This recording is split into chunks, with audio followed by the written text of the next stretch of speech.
Arigato, go. Hello, It's the stupid Zoom thing with the. All right, take two. Are we gonna cut that out? Or Go. Hello, everybody, and thank you for tuning in to the Silly Goose Sports Talk. I am Big T. And I am Skippy. Before we get to today's episode, please like, subscribe, and hit that notification bell because it helps us bring you sports news. Now, pretty big week for us all around here. Yes, sir. Episode 50, and then 2 episodes after, I believe. Wait, this is episode 50? No.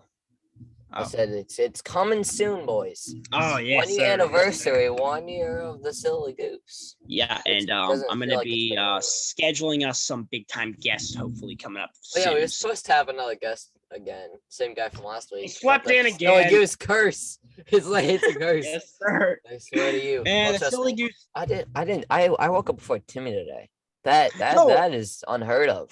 Yeah, okay, so we usually record the show at 7 a.m. So most days I'm up at like 6 o'clock, 6:30.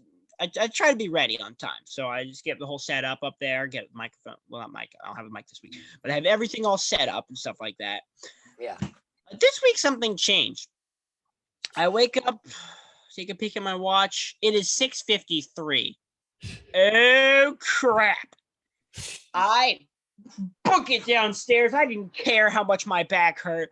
I sprinted downstairs. I had to take out the trash. I had to do that. But then I came on here, and guess who was awake? Guess who was awake? Skippy happened to be awake the 1 week that I'm late. So, yeah, because I keep telling my mom to wake me up because listen. So I don't know where I gained it from, but I found this from 7 a.m. mass every Sunday. So alarms don't work. I subconsciously turn them off. And when they do work, I tend to go and just not wake up. Just being for Fight Club, we had to do the heroic minute. Man, my heroic minute hasn't been too hot. That's rough, man. The thing is, when you start it off, it's rough, but after a while, it gets easier. Trust me, it gets easier after a while. Yeah, and another big, quite large event happened. So basically, I went to Charlottesville. Nice. Yeah, because my sister basically was running a marathon and why didn't we have the voice of reason on this week? Why didn't we? Well, actually, all right, we'll do that next week. She probably has work. Yeah, we'll do that about it. Yeah, so basically marathon, they went up. So after Fight Club, I got picked up by my dad and we booked it up to Charlottesville. It took maybe an hour and a half or something. The parking was atrocious trying to find a spot. But we did. And we waited about 2 hours maybe for her to run because it was a lot of hills. Oh, yeah. I believe her finishing time was about 5:38. Oh, that's really good. Yeah. But the hills were a little wacky. The last mile is all uphill. Oofy. Yeah, big oofy, but yeah. It was interesting. Oh, also, we have another update on the knee. I've been doing physical therapy, and I am able to extend this son of a gun more. Well, I just woke up. So why did we have to see the leg? Gotta ask. Before I can extend it. Well, I can't extend it all the way in the mornings because it's been stiff all night and it hurts because I've been doing physical therapy all week. But that's really awesome. We have awesome physical therapist. She's awesome. I've been able to do the super cool bike thing. They put me on a stationary bike thing. That's super duper cool. Look, I have not been able to ride on a bike since September. Ooh. Being able to be on that bike thing, get my heart rate up. Baby. Let's go. Yeah, and I was vibing. And it was like, yeah, I'm riding without a helmet, boys. Yeah. So it was awesome. Yeah. Also, I believe I'm going to a Fred Nats game soon. So basically, we're having an education day. So, Opening yeah. night at the home stadium. I'm not is going tonight, open. but I'm we going can't second go day. tonight, unfortunately. I'm gonna watch it tonight because I have an MILB. Hey, we can watch it if you want. All right, swag. Let's do that on the VC. Yes, sir. All right. Well, without further ado, why don't we jump right into NHL? Now, Yes, Penguins. sir. We don't talk too much about them. So basically, everyone was healthy, right? But they started playing pretty poorly. Honestly, they dropped the first 2 weeks to the Rangers 3-0, and then the Capitals 6-3. So basically, it was 4-3, but then 2 empty net goals, making them lose 4 straight games and on a 2-6-1 streak. Now that's bad. Now they did bounce back on Sunday versus the Predators with a 3-2 overtime win. But Penguins need to start bouncing back here, boys. That game versus Nashville had me. I was just like, come on, Nashville, do something, because the Caps could get within 2 points. But speaking of Washington, what a week! The Caps beat the Lightning 4-3 after a 4-point night by John Carlson. Absolutely amazing performance. On Saturday, after a close game, the Caps manhandled Pittsburgh in the third period for a 6-3 win with goals from Wilson, Faravari, Ovechkin, Orlov, Kuznetsov, and Marcus Johansson, his first goal since his return to Washington. Vitek Vanacek was Superman at Sunday's 4-2 win over Boston as Carlson, Eller, Wilson, and Ovechkin found the back of the net. Ovechkin's goal versus Boston was a 775th goal of his career. Look, after a really, really rough January and February, the Caps are back. And I think if we end up facing anybody but Florida, I think we have a legitimate shot at the second round. Yeah. I'm not stretching it to say Eastern Conference Final, but definitely second round if we don't face Florida. Yeah. And that's all we got for the Caps right now. It's a really big week coming up. So now, we also have baseball with the Fred Nats opening for the season. Now, season opener Friday at Del Mar, so taking an L by losing 6-9. So that was the first game of the year. But they decided that it would be nice to send a message right back, crushing them 18-5. Yeah, big game for Fred Nats. Then to finish off the series, they grabbed a nice and humble 7-0 win. So let's go Fred Nats. Good start to the season. Hopefully we can get another one tonight. Though we are going against a better team tonight. This week? I think it's we're only playing the same 5 teams. Because that's how it works. Yeah. I can look it up. I'm pretty sure we're playing the Cannonballers, but I'm not sure. No, we're playing Carolina. Okay, no, we're playing Carolina. They are 3-0. Carolina's 3-0. We played Carolina in the game we went to. Yeah. They're 3-0 though. All right, for the big Nationals, and we are back. The Nats got the season started with an opening night showdown versus the New York Mets. Though Washington lost 5-1, Juan Soto hit a bomb in the 6th. 2 more losses by the Nats on Friday and Saturday. Sunday was nice as Nelson Cruz hit a bomb in the 8th to take the lead, and the Nats never looked back, grabbing a 4-2 win. I did not check the replay on last night's game because I thought they had Monday off. But they ended up slugging Atlanta 11-2. I will have to check the replay on that one. But nice. So we got a win. We're now 2-3. And that's a much better start than I had expected. I thought we were going to start it off 1-8, 1-9, but 2 wins already. Solid. The Orioles. You take that. Pirates or you take your guys. Yeah, so Pirates start off as you would expected. Loser. They followed that up with another loser, but they did bounce back Sunday for a win versus Cardinals, so I'm not going to complain. Also, Pirates have announced the signing of Ke'Bryan Hayes to an 8-year, $70 million contract, the largest deal in the franchise history. Now, Hayes looks like the cornerstone for this team for years to come. Now they just need to get some pitching. You think? Shit. All right, Baltimore Orioles. The O's kick off the season with a poopy series with Tampa Bay, and they start off 0-3. But on Monday, they managed to get themselves a nice 2-0 W versus Milwaukee. So Good job, Orioles. You finally won something. And Atlanta, they kicked off the season with a 2-2 split versus Cincinnati, and then they lost that said game versus the Nationals last night. So we're going to be having us a wild season this year. I really, really, really think that this is the Chicago White Sox. This is their make it or break it year. I want to see them do something. Yeah. Now we have the Washington Commanders. Now they re-signed kicker. Oh, wait, I'm not a Washington Commanders fan. You could take that. All right, in the NFL, we got the Commanders. We re-signed kicker Joey Slide with a 2-year deal on Monday, giving the team some security at a spot that featured plenty of uncertainty, to say the least, last year.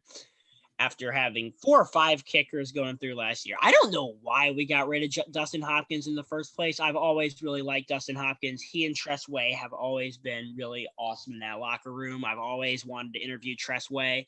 I want to get him on the show sometime. But anyways, the contract is reportedly worth up to $5 million, and Slide will receive $2 million guaranteed. So that is nice. We also have some sad news in Washington, but we will cover that when we get that. So that is all we have for Washington right now. Now, Steelers tragedy has struck us here with when Steelers backup QB Dwayne Haskins was struck by a truck in South Florida Saturday morning and was killed. He was 23 years old, and Haskins was Washington's 15th overall pick in the 2019 NFL draft of Ohio State. So hopes and prayers for him and his family. Absolutely. Now, the thing about Haskins was I did not like him on the field, but that does not change how tragic, how devastating this situation is.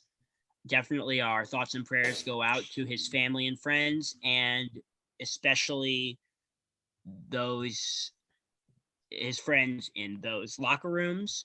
And I think that's going to give Pittsburgh some drive this year. I really do think that there is going to be some added motivation in that quarterback room. Yeah. And similarly to what happened when Sean Taylor died for Washington in 2007, what they did was the first game after that happened, they had only 10 people on the field for the first defensive play. They usually have 2 safeties. Sean Taylor was really good safety. They only had 1 safety. They played only 10 men on the field versus Buffalo in 2007. So that's I don't think Pittsburgh can run a play without a quarterback unless they do something with the Wildcat, but I don't know. So anyway, we also have USFL. What the heck is USFL? So the United States football team. Is it what is that one like knockoff? Well, that like spin-off football that's like that's XFL. Basically, XFL. XFL was cool. Yeah. They even had a Washington team. Anyway, so basically, the United States Football League, 8 teams for 12 weeks will play football with the following rule tweaks. When team scores a touchdown in the USFL, they'll have the option to attempt a 1, 2, or even 3-point conversion. Teams will receive a 1 point for kick made by ball snapped from the 15-yard line, 2 points for a scrimmage play, and 3 points for a scrimmage play from the 10-yard line. Now, that really, really, really reminds me of the XFL rule that they had for the point conversions, which I think was really, really fun. I will say it was right before the world was going crazy. The XFL was actually doing really, really good. That's the thing that a lot of people forget. I remember it was a week or 2 before COVID hit. We had our church retreat. We came back. We went to the YMCA. We went to the pool. But in the locker room of the pool, they had the TV on, and the XFL game was on. Everyone was crowding on TV watching the XFL game because it was really something. The DC Defenders won the game like 18-3 or something like that, and it was really wacky score. But I wish XFL would come back.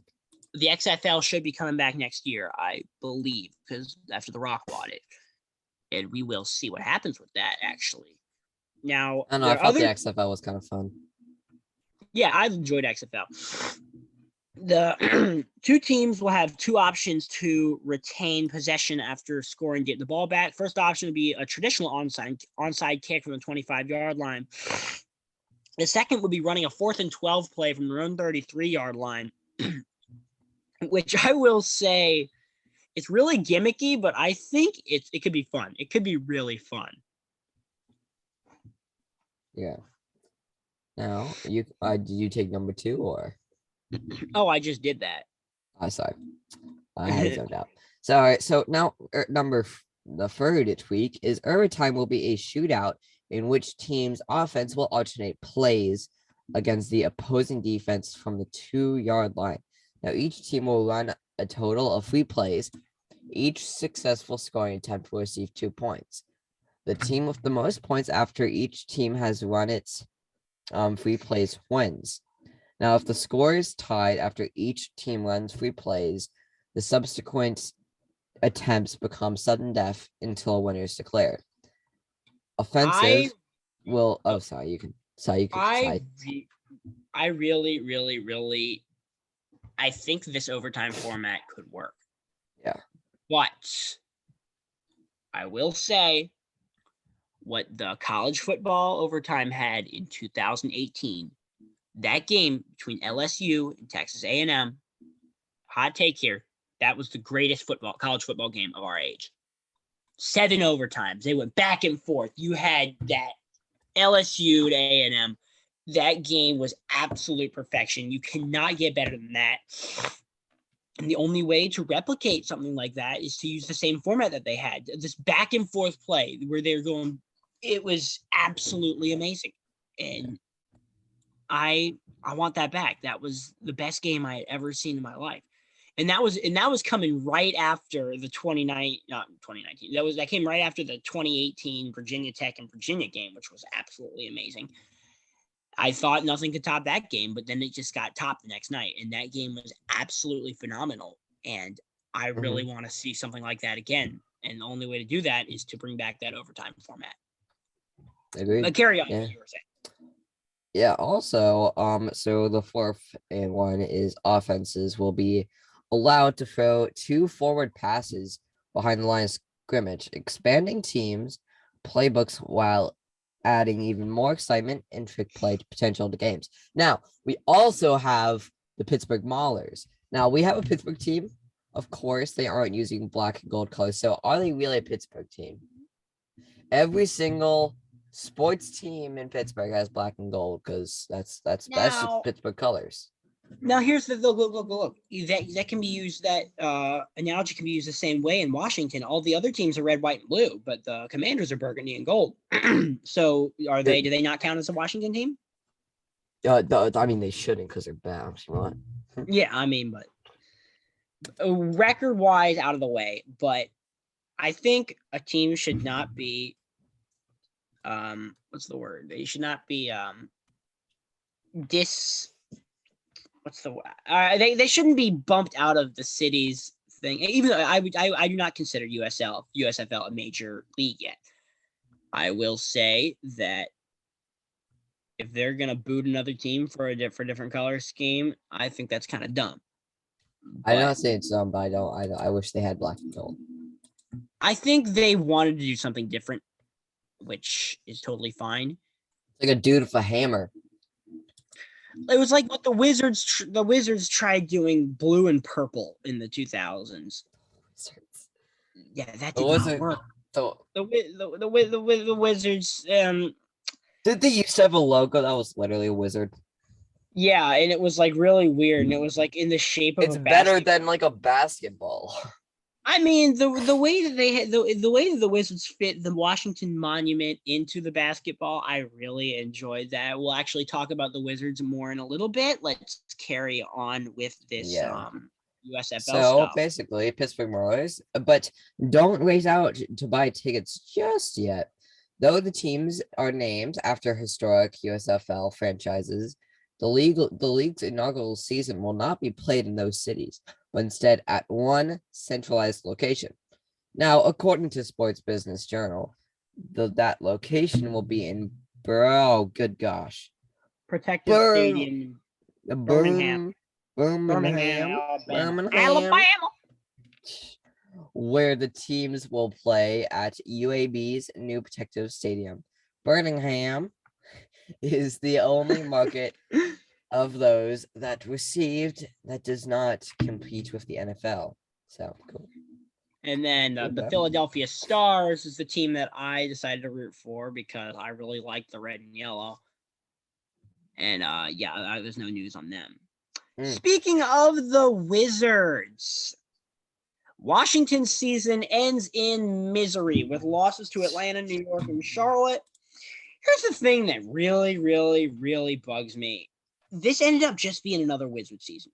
Just another miserable Wizard season. What's really sad was the Wizards had a phenomenal start to the season at 10-3. Next year may be something to hope for. As Denny Avdia, Corey Kispert, and Rui Hachimura get more experience, and these guys are getting older, they're getting stronger, they're getting more experience. Depending on what happens with the Bradley Beal, not trade, but like with his contract and stuff. Yeah. The trio of Beal, Kuzma, and Kristaps Porzingis could really be something to look forward to. I'm not saying we're going to win any playoff series, but I'm cautiously optimistic that at least we can make the playoffs next year with those six, with the big strong six guys that you got. You got Kispert, Denny Avdia, Rui Hachimura, Beal, Kuzma, and Porzingis. I think that's a really good, solid core that you can build off of. I think some of them might be trade pieces, but we'll see what happens. We will indeed see. Now we have other NBA news. The Los Angeles Lakers, they fire the head coach Frank Vogel after a disappointing 33-49 season. Look, as long as LeBron James is losing, keep going.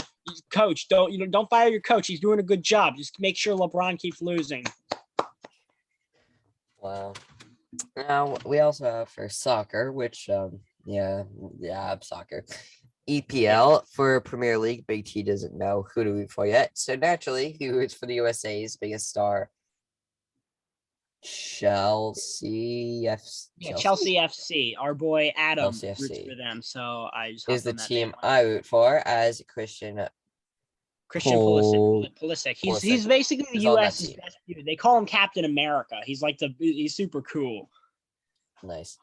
Chelsea beats South. Oh my gosh, what is the Southampton 6-0, which is really good for soccer. These are like British soccer teams, so like British. Oh, you want to be British? All right, let's not get canceled here. Oh, what's happening in the Masters? You know about the Masters. You talk about the Masters. I don't know. I don't follow golf. I only follow mini golf. Oh, have you ever heard of what's it called? It's like a mini golf series on Holy Moly. Have you ever heard of Holy Moly, Timmy? I've heard of it. I've never seen it. Holy Moly. Where can I find it? Pretty sure it's on AV. Hold on. Where can I find Holy Moly? Me and Dad watched that for a summer. It was fun. Holy Moly, baby. I think you're just gonna find it on ABC or that All one. Right. All right. Let's stay on topic. What's up with the Masters? Yeah, but holy moly, baby, that's where it's at. Now the 2020 Masters season is in the books. Scotty Scheffler has won the green jacket in Tiger Woods shoes. Now, it's not that Scheffler borrowed them from Woods' locker. They are Woods' signature line from Nike. Now, in an ironic twist, Woods did not wear his own line of shoes at the Augusta National. He wore FootJoy golf shoes. So that's interesting. Now, Scheffler has capped off his torrid. I think that's supposed to be horrid. I can't tell, but we're gonna say it how it is. Torrid 2-month stretch with his grandest feat of all. Now leading the entire weekend in strolling to a 1 under 71 with one last concentration at the end. But it doesn't matter for a free shot victory over Roy McIlroy. Yeah. Interesting. Now, he has won 4 of his last 6 championships and reached number 1 in the world. So Tiger Nice. made the cut, marks his 22nd consecutive cut at the famed tournament, one shy of the record held by Fred Couples and Gary Player. Nice. So that's all we have for the Masters. Now we also have a little bit of dad jokes here. So all right, I'm looking forward to let's these. flip out the After the first one. shenanigans we had this morning before the show, I don't think we can top that. So, have you heard about the new restaurant called Karma? There's no menu. You get what you deserve. That's funny. I went bird hunting with my son. It was quite pheasant. No. Okay, that's what I've heard before. I'm on a seafood diet. Every time I see food, I eat it. That one's old. That It is one's old. really, really old. Okay, this one's kind of funny. I was in the gym earlier and decided to jump on the treadmill. People were giving me weird looks, so I started jogging instead. Get that one. Decided to jump on the treadmill. Oh yeah, I get that now. I went on a once in a lifetime vacation. Never again. That's funny. I like that one. That's all we have. Dad jokes this week. Now we do have a heck ton of racing minute. Like, good gosh. Okay, looks like we're gonna be having Big T's racing a couple minutes now. So Big T's racing hour. So NASCAR, we have William Byron running off and beating veterans Johnny Sauter and Kyle Busch for the Truck Series win at Martinsville. Pretty uneventful race, though the Discord VC I was on that night was very wacky. The Xfinity race was chaotic as Ty Gibbs and Sam Mayer had a brawl on pit road after the race. A race in which that Brandon Jones won. So nice. The Cup race was a story of 2 drivers, Chase Elliott and William Byron. Elliott won the pole and absolutely kicked the field in the butt for the first half of the race. He swept the stages, got all his bonus points. He had a slow pit stop and fell to finish 10th, which was unfortunate. William Byron, who ran right behind Elliott all day, took over the race and never looked back, taking his second win of the year. Byron is now easily one of the championship favorites, and Elliott manages to keep his points lead over Ryan Blaney. He stretches that lead that was tied. He is now 3 points clear of Blaney going into Bristol this weekend, which is an Easter race, here's the thing. I don't really think they should have a NASCAR race on Easter, don't you think? No, I don't know. They have one off week this year, and that is Father's Day weekend, which look. On a normal schedule, you think, why the heck would they take off that day? For me, it's beneficial. Work camp weekend. I'm not going to miss a race that weekend because there's no race that weekend. So nice. All right, so that's all we got for NASCAR. We got a bunch of stuff going on for Formula One. As much as I love race cars, 1 a.m. is not an acceptable race time for Big T. So the Australian Grand Prix started at 1 a.m. Eastern time.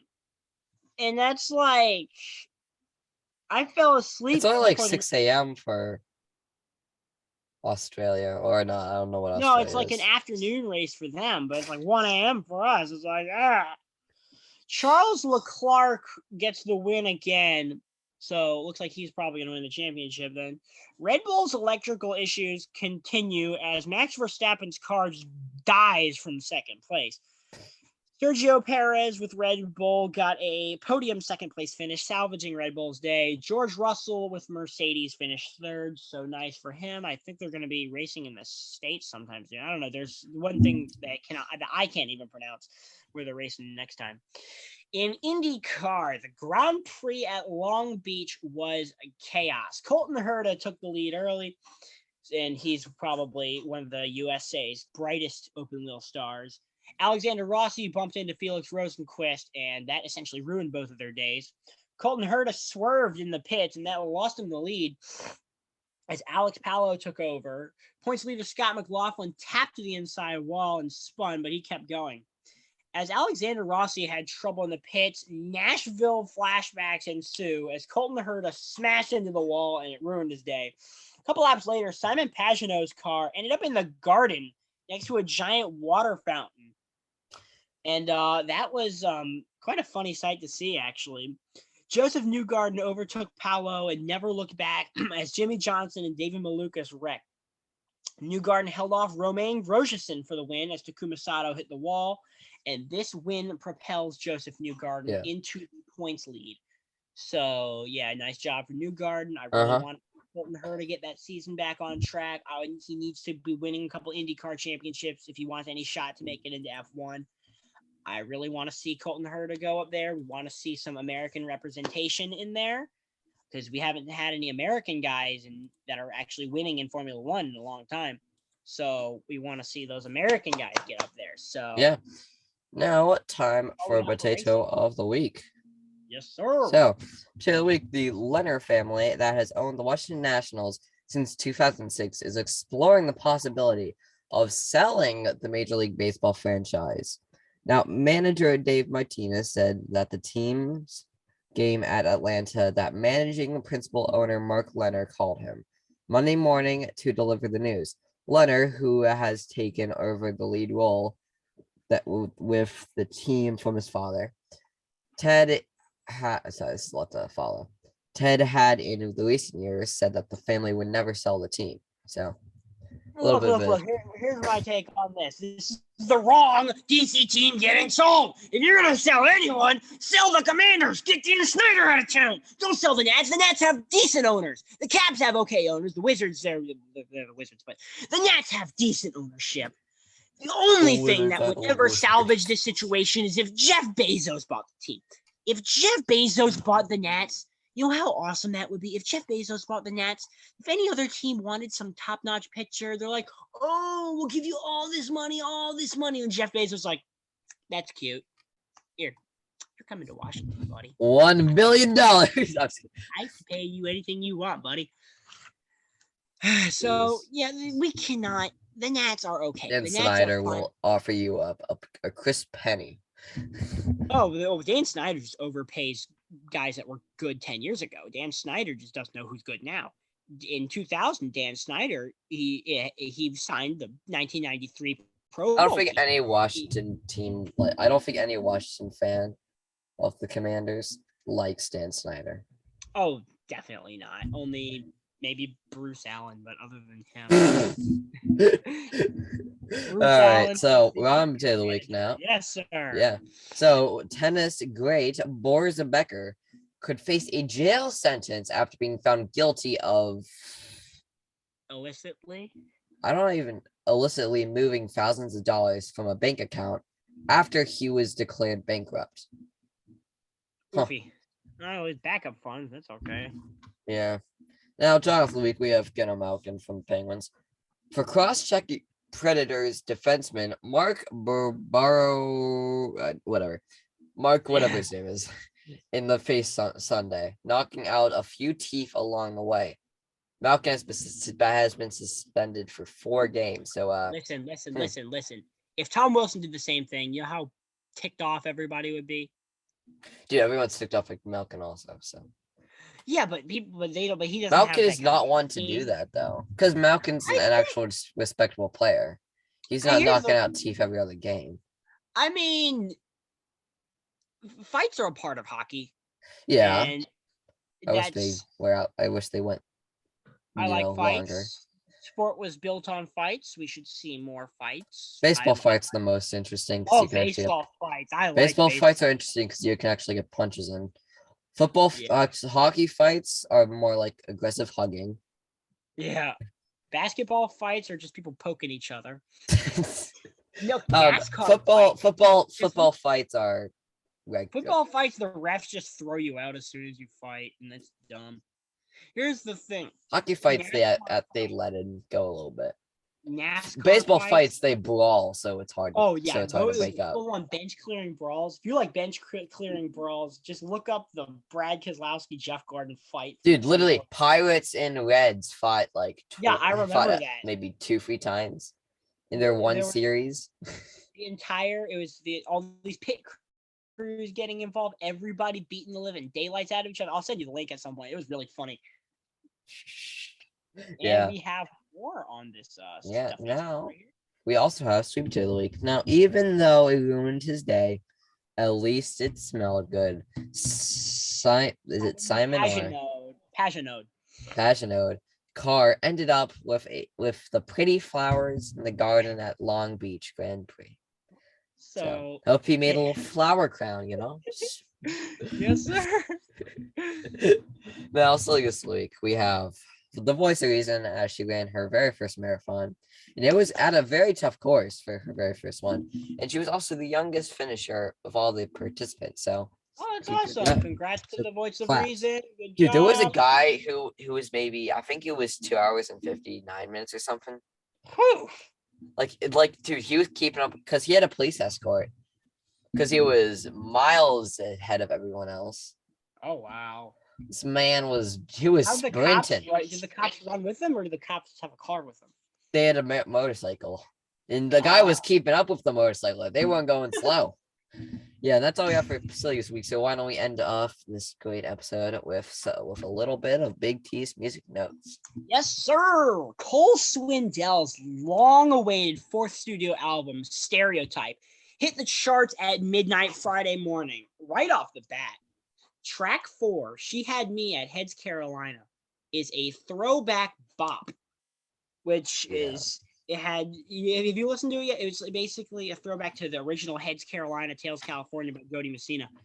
I typically did not like the songs that had these callbacks, but I don't know if it's because I love the original Heads Carolina so much. That song is a bop. I don't think I'll hear it on radio, but it is such a bop. I absolutely adore it. And yeah, it's awesome. All in all, the album is pretty good, with the best song, in my opinion, being the final track, Walk On Whiskey, which was really nice. Brett Young released a new song, Long Way Home, for the new movie hitting theaters this week, Father Stew.